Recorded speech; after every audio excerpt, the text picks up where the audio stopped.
Hey, it's JP with Central Idaho Mountain Weather. It's September 9th, 2024, giving you a fire update. The Glendale fire, which started outside of Bellevue, southwest of Bellevue, that moved into Croy Canyon, is now 100% contained.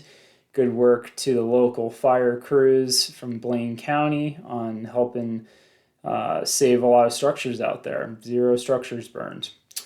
Now, up north to the Wapiti fire, we are at 120,000 acres, now 12% contained. It was pretty cool to see some containment, some black lines on the map showing containment on northwest of Stanley across Highway 20.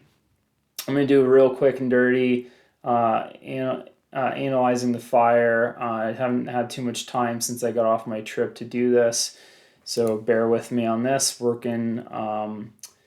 guess we'll start over in Stanley. Doesn't look like too much activity. I saw a friend was able to move back into Iron Creek, so they might have lifted that evacuation. Check with the local sheriff department there before entering. No major new growth, which is good since I've looked at this 5 days ago. There was some hot and burning along Highway 21 near the Horn. We'll look at that in a second. I did see a hot spot up here northeast of Langer Peak. I'm not sure if that was lightning strike, car started. There is a road that goes up there, I believe, into the before the wilderness. And then I think the most focus I'll put is near the Warm Springs airstrip outside of Loman. All right, so let's look at some fire maps. So dozer line was put in at some point with pumps and hosing line. I'm imagining they did some firing operations here. That's on Highway 21 heading towards the Horn there.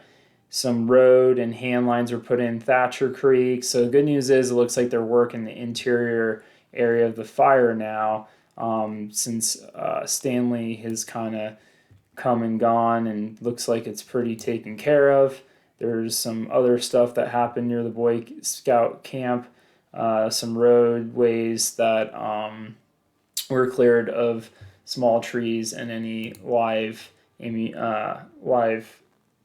trees. And looking over at the Bull Trout Lake area, switching to a satellite view, continued to do work over here with an extended hand line. This doesn't look too different from a week ago when I looked at it, so sure not much has changed there. All right, now over to Warm Springs Airfields. This was the dozer line that they put in to the west side of the airstrip there.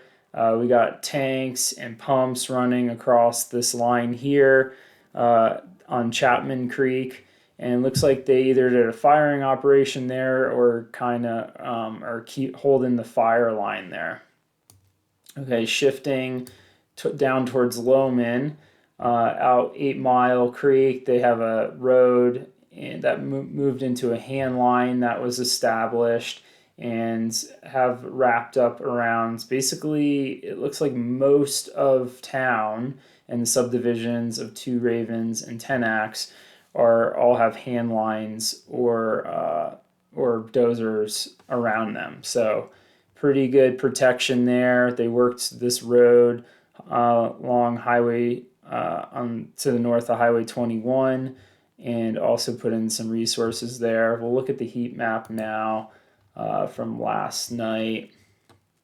So believe this is Kasner Creek. Let me confirm that. Yeah, Kasner Creek has the hot spot still here to the west of the airstrip. So it's continuing to try to back its way down the hill, which is a pretty slow process. And then not even showing any heat along where I was just showing you on Chapman Creek. So that's good. Looks like that was probably a few days ago that they had that wrapped up, or mopping that up, I should say. Little hot spot here. I don't think that extended past their hand line. Sorry for all the switching.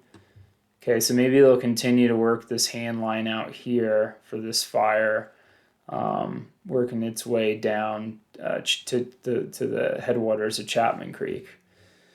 So overall, not too much growth on the fire since I last looked at this. That's a good thing. Looks like they're doing some good work up there and continue to monitor this. We are going to have a pretty good wetting rain coming in Wednesday night into Thursday. Check out my other report. Fast forward to the end if you want to see the specifics on that. So that's the quick and dirty update.